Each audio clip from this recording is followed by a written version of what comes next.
We're back. We're watching America Trends together, where we cover all the hot topics of the day. I'm Barry Nussbaum, filling in for Dr. Gina, who's in the pool, as you just noticed. Our poll question today: will the Democrats leave their convention unified behind Hillary? I'm voting no. Remember to vote in that poll. We want to hear what you have to say. So live from the DNC convention in Philadelphia, political reporter Mona Salama. Mona, how are you, girl? Going good. You're undercover with those glasses. You're looking good. No, I'm just haven't slept, and I like to change up my style. Ask Gina. Got it. I wanted to fit in with the protester, even though I'm actually dressed up. So I was nerdy chic today. Got it. Nerdy chic. Okay, nerdy chic. You're going to have to give us some big opinions. Let's start with the poll. Is the party unifying after Bernie surrendered?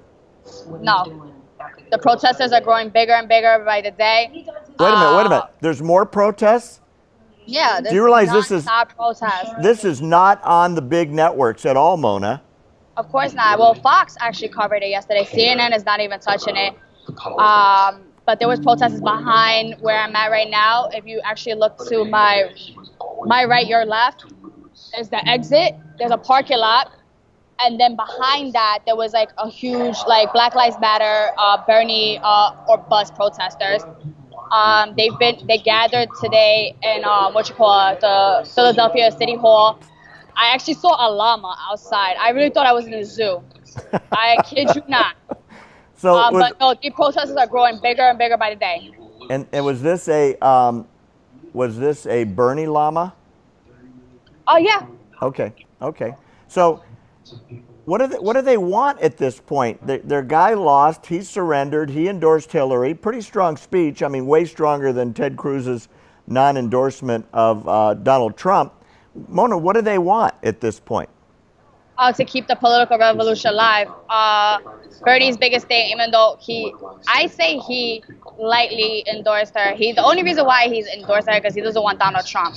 But every time he'll talk about it for 2 minutes.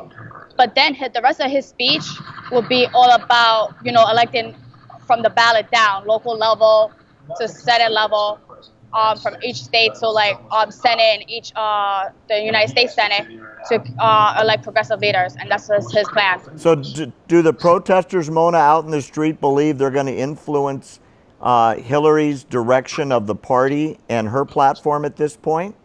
No, they already know that she's full of crap.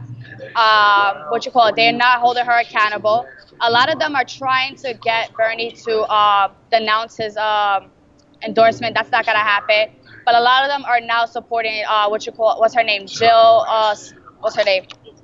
Stein. Okay, and that could backfire on the Democrats. That becomes like a Ross Perot moment where certain Democrats are bolting, and if it pulls 5%, Trump wins. Yeah. Well, if she can get into, right now they're trying to get her, they're actually behind her and they're in love with her. She's been joining the protest, and their biggest goal right now from now until after Labor Day is to make sure she reaches the 15% threshold so her face can be on the debate. And it could either be a 3-way debate or a 4-way debate come end of September.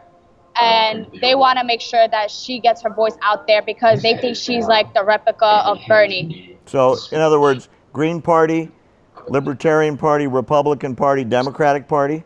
Mm-hmm. I wonder what the major networks are going to say about that. I bet you it doesn't happen just because they don't want to see the left-wing fracture.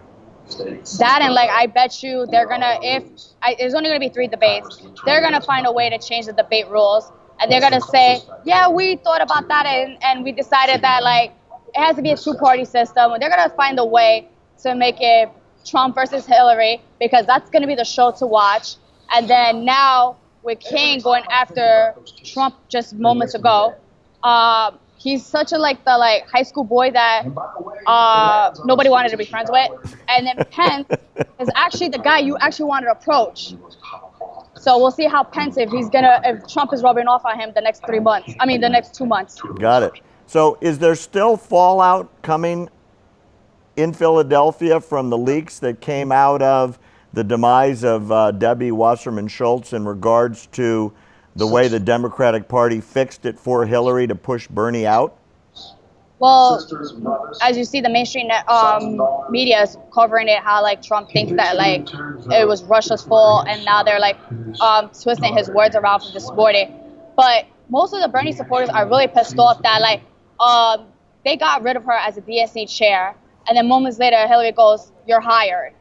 So they're really pissed off about that. That's the other thing. Yeah, she was unemployed for about 15 seconds, Mona, and then she got kicked upstairs to co-chairman of the entire national campaign, which is a promotion. Yeah, it's a promotion, and plus she also has a Congress race, and that her opponent is one of big Bernie's guys. By the way, what do you hear on that race in South Florida? How's she doing in that race for re-election?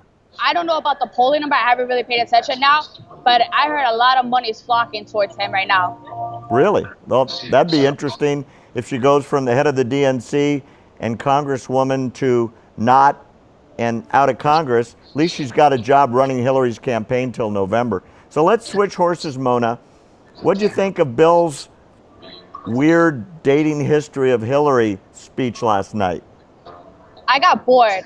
I actually now know more about how Bill met his wife and the timeline than I know about my father met my mother and what happened and how I was conceived into this world and how my brothers and sisters were. I got bored halfway. And he missed one chapter. Donald Trump said it right. He missed one chapter, the chapter I grew up with, 1998. And he never mentioned that. He threw away that speech because we all know that Bill is a very passionate speaker. He can rile up the crowd. He's the total opposite of his wife. So, she just, made history yesterday being the first woman nominee in major party to, lock up a presidential nominee. If he would have gave a standing speech, the whole headlines would have been Bill Clinton, and she so doesn't want that. Because we all know during the primary, he's been taking her race. Yeah, I got news for you. It was almost like I was watching a professional recap of The Bachelor with too much information. Mona, thanks so much for being with us. We'll talk again soon. Mona Salama from the DNC in Philadelphia. There's going to be more America Trends coming up in just a minute. Remember, find all the links to all these videos at America Trends Twitter page at America Trends, and you can follow me at Barry Nussbaum on Twitter and findbarry.com on the web.